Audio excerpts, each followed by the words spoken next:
Selamat pagi anak-anak. Untuk bahasan hari ini kita masuk ke bab 3, yaitu lebih dekat pada Allah dengan mengamalkan sholat sunnah. Langsung. Pengertian dari sholat sunnah itu tersendiri adalah sebagai sholat yang dikerjakan di luar sholat yang difardukan. Kita tahu beberapa sholat yang difardukan, yaitu sholat 5 waktu. Ada subuh, duhur, asar, maghrib, dan isya. Sholat sunnah itu merupakan pelengkap sholat fardu. Artinya pahalanya sebagai pelengkap sholat fardu. Ibarat bangunan sholat fardu itu rumahnya, sedangkan sholat sunnah adalah pelengkap seperti kursi, meja, dan sebagainya. Macam-macam sholat sunnah itu dibagi menjadi 3, yaitu sholat sunnah berjamaah, sholat sunnah munfarid atau sendirian, dan sholat sunnah berjamaah atau munfarid. Sholat sunnah berjamaah yang disunahkan secara berjamaah, contohnya ada sholat Idul Fitri, yaitu sholat sunnah 2 rakaat yang dilaksanakan pada hari raya Idul Fitri pada setiap 1 Syawal setelah melaksanakan puasa Ramadan 1 bulan lamanya. Hukum dari sholat Idul Fitri sunnah muakkad atau sunnah yang dianjurkan, yang sangat dianjurkan. Yang kedua ada sholat Idul Adha. Sholat Idul Adha merupakan sholat yang dilaksanakan pada hari raya kurban atau hari raya Idul Adha. Tepatnya biasanya 10 Dzulhijjah. Tata cara pelaksananya hampir sama dengan sholat Idul Fitri. Bisa dibaca di dalam materi ya teman-teman. Selanjutnya dari sholat sunnah yang dianjurkan secara berjamaah ada sholat kusuf. Kusuf itu sholat sunnah gerhana matahari. Sholat sunnah yang dilaksanakan ketika terjadi gerhana matahari. Dan itu hukumnya melaksanakan sholat ini adalah sunnah muakkad. Selanjutnya ada sholat khusuf. Beda ya, kusuf sama khusuf. Kalau khusuf itu gerhana bulan, kalau kusuf itu gerhana matahari.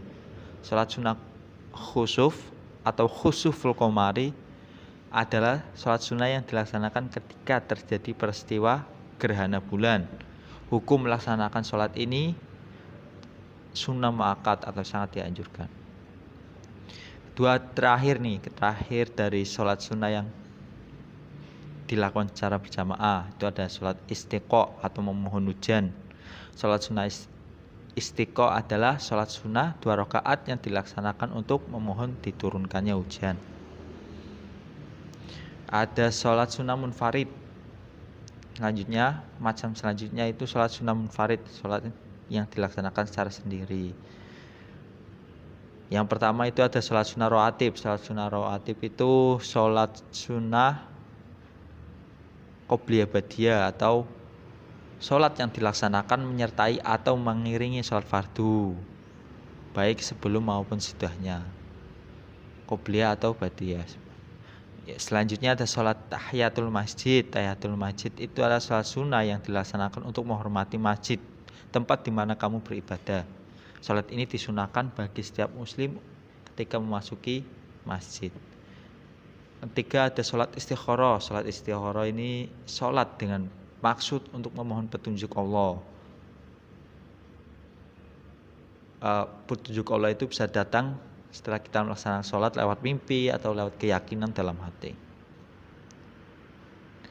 Selanjutnya sholat sunnah berjamaah atau munfarid. Yang pertama ada sholat tarawih. Sholat tarawih itu sholat sunnah yang dilaksanakan pada malam bulan Ramadan. Dan ada sholat witir. Sholat witir juga dilaksanakan pada bulan Ramadan, biasanya penutup sholat tarawih. Untuk rakaatnya ganjil, 1, 3, 5, 7, 9 atau 11 rakaat. Hukum melaksanakannya itu sunnah muakkad, sangat dianjurkan. Ada sholat duha. Sholat duha di sini itu sholat sunnah yang dikerjakan pada waktu matahari sudah menaik seperti 1 tombak. biasanya sekitar pukul 7 atau matahari setinggi 7 hasta hingga menjelang sholat zuhur. Selanjutnya ada sholat tahajud. Sholat tahajud di sini sholat sunnah muakkad yang dilaksanakan pada sebagian waktu di malam hari. Sholat tahajud adalah bagian dari qiyamul lail atau sholat malam yang langsung diperintahkan oleh Allah dalam firman. Nah. Terakhir ini ada sholat tasbih.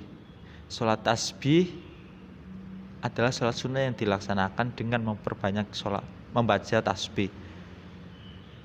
Sholat tasbih ini merupakan sholat khusus dengan membaca tasbih sebanyak 300 kali dalam sholatnya atau lebih. Terakhir manfaat sholat sunnah ya.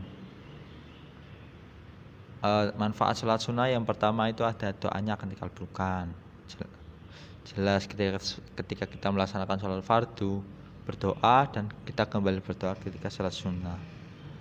Sholat sunnah itu melengkapi. Yang kedua ada orang tersebut akan diangkat derajatnya. Yang ketiga ada dihapus dosa-dosanya. Yang keempat akan masuk surga.